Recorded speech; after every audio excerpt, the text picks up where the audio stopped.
دوستو ہماری ویڈیو میں خوش آمدید۔ آج ہم بات کریں گے چاول پہ۔ چاول ایک چوتھائی بنی نوع انسان کی خوراک ہے۔ اس میں نشاستہ کے اجزاء سب سے زیادہ اور نائٹروجنی اجزاء، نمکوں کی مقدار، روغنی اجزاء بہت کم پائے جاتے ہیں۔ چاول میں کیلشیم بہت کم بلکہ نہ ہونے کے برابر ہے۔ چاول ہلکی اور زود ہضم غذا ہے، لیکن جسم کی نشو و نما والا جز پروٹین اس میں بہت کم ہوتا ہے۔ چاول کے متعلق اتنی احتیاط ضروری ہے کہ مشین سے صاف کیے ہوئے چاول، جنہیں سیلا چاول کہتے ہیں، استعمال نہ کیے جائیں، کیونکہ مشین میں صفائی کے دوران ان کا لطیف چھلکا، جو ان کے اوپر ایک باریک چھلکا ہوتا ہے، ضائع ہو جاتا ہے، جس میں وٹامن بی ہوتا ہے۔ وٹامن بی ضائع ہونے کے بعد ان چاولوں کے کھانے سے مرض بیری ہو جاتا ہے۔ اس کے انسداد اور بہتر تدبیر یہ ہے کہ مشین کے ذریعے صاف کیے ہوئے چاولوں کی بجائے اوکھلی میں ہاتھ سے کٹے ہوئے چاولوں کو استعمال کیا جائے۔ عام طور پر چاولوں کو ابال کر خشکہ تیار کیا جاتا ہے اور اس کی پچ کو بیکار سمجھ کر پھینک دیا جاتا ہے۔ اس طرح چاول کا ضروری جز وٹامن بی پانی میں حل ہو کر ضائع ہو جاتا ہے۔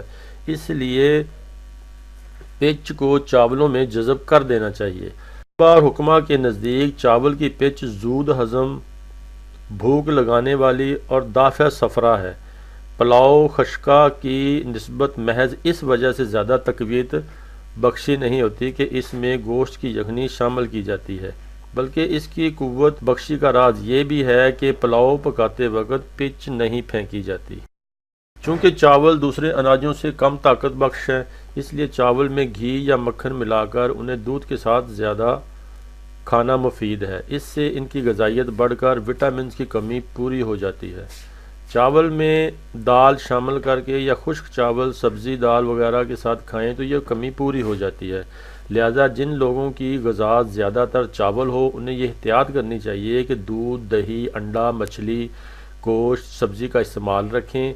چونکہ چاول میں لحمیاتی اجزاء بھی کم ہوتے ہیں، اس لیے ان میں گھی یا مکھن ملا کر کھانا چاہیے، کیونکہ گھی اور مکھن میں وٹامن اے کی مقدار کافی زیادہ ہوتی ہے۔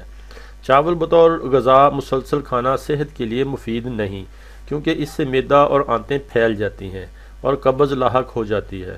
آنتوں میں خمیر کی کیفیت پیدا ہو جاتی ہے، اس کے کھانے سے توند بڑھ جاتی ہے اور جسم بھدا ہو جاتا ہے۔ چاول بہت زود ہضم مگر قابض غذا ہیں۔ تاثیر کے لحاظ سے خشک ہیں، گرمی کو مٹاتے ہیں۔ تپدیک اور سنگرہنی میں پرانے چاول عمدہ غذا ہیں۔ دست اور پیچس میں دہی چاول مفید غذا ہے۔ تو دوستو، آپ کو ہماری ویڈیو پسند آئے تو سبسکرائب کریں، لائک کریں، شیئر کریں، تاکہ آپ کو ہماری آنے والی ہر نئی ویڈیو کی اپڈیٹس ملتی رہیں۔ شکریہ۔